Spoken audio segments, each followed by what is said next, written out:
What is good, everyone? Saiyan Survive here, bringing you another Guilty Gear Strive video today, and we're here talking about the confirmation dates of when the second beta for Guilty Gear Strive will be out. But first, if you haven't already, hit that like button for this video and smash that subscribe button and hit the notification bell whenever I upload new videos just like this talking about Guilty Gear. And thank you very much for the new subscribers and support from the last video. It did really well for me. Thank you guys for so much.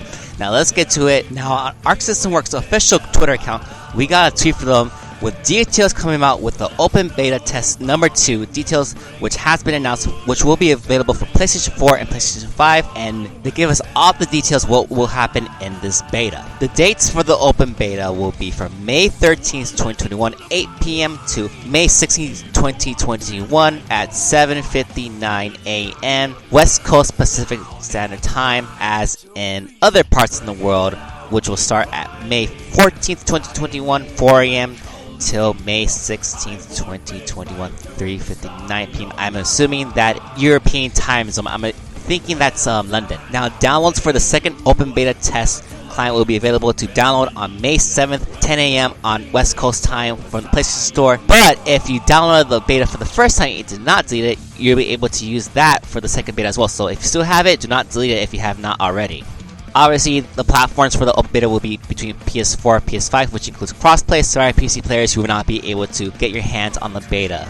Now for the modes, we do have versus mode again, so basically local battles between you and your friends. You can do it indoors or against the computer. Tutorial mode, which I will assume will not be as detailed like it was the last one. Of course, training mode, online matches, where obviously you get to test the new lobby system, more on that in a bit. But unfortunately, we will not be able to do private online matches, player created rooms. Obviously that's what it means, but that will be coming in the launch version of the game. As for the playable characters, we do have the original 13 characters that was in the last beta, but also we have the inclusion of Ino and Angie Mito. So all 50 characters that will be at launch will be available to play during the beta. And now for battle balance. It just says battle balance has been adjusted after the open beta test in February. Not a lot of detail there, but we will find out later on what that is. Obviously in the beta did give us a little bit of a preview to it. As for online mode, these are the changes that are coming up since the last beta. The players can now select a dual station to queue up for battles.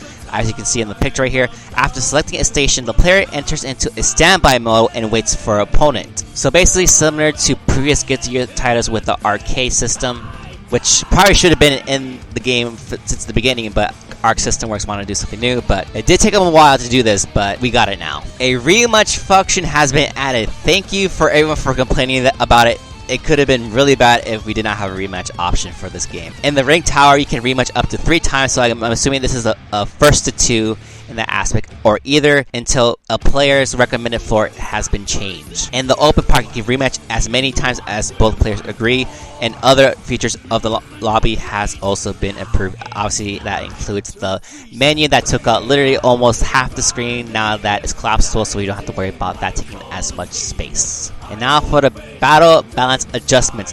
When the save move is used more than a set number of times in a combo, the opponent now falls more quickly. Obviously, this is an answer to some infinites that you're able to do. Obviously, to Soul's Infinite and Giovanna's Infinite and others too.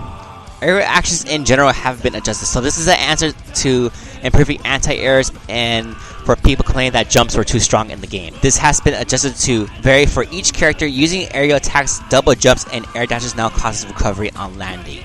For those that try to do jumping, landing attacks, you have to be more careful as you can get more punished for that. Jumps and air dashes now cover less distance, so they won't go as far anymore. Characters now enter an airborne state later after a jump begins, which a lot of people thought already happened, but not in this case apparently.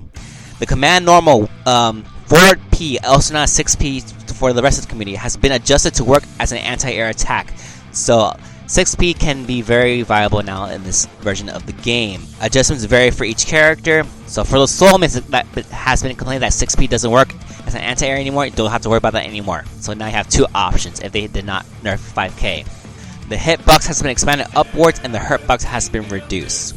The attack is now active for longer. Recovery time has been increased after blocking and attack while in mid-air. So this is an answer to those that block a jumping attack and they won't get punished for blocking an attack. The overall balance has been adjusted from general game mechanics to individual characters' abilities. So we're going to have to figure out what that is. We did get a little bit of a preview from the location test in Japan, but we'll see if any of those do still stay or some more changes have been added. And a lot of other miscellaneous things have been updated as well, as in menu screens, and they do go into detail about explaining what the ping of MS and rollback frames are, since people were confused what that really meant. Obviously the ping is determining the distance between one player to another, as rollback frames is to adjust the stability of the game in order to avoid lag.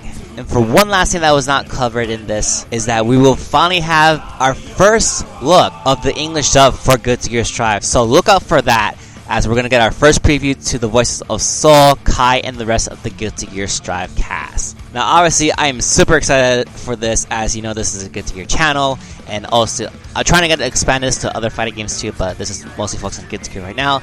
I'm super excited for this. I will obviously bring you guys more updates and information when more news is available. And yes, I'll be streaming this on my Twitch. If you haven't checked it out already, it is Saiyan Survive on Twitch. Look that up. Follow me if you haven't already. And follow me on my social media on Instagram and Twitter, which is obviously Saiyan Survive. As for my thoughts, I think it's going to be very interesting to see how this game is going to work, and hopefully it is what players are expecting for, especially for lobbies, and they won't be laggy as much, and we won't have to worry about complaining that it takes about 10 or 15 minutes to get a match. But obviously I cannot wait for this. This is going to probably be a very exciting time for the FGC, especially if you're a fan of the Guilty Gear series or looking for something new, just like I am. Anyways guys, thank you very much for watching this video. If you haven't already, hit the like button for this video, subscribe if you haven't already, and hit the notification bell when I upload new videos just like this, talking about, of course, fighting games and especially Guilty Gear Strive.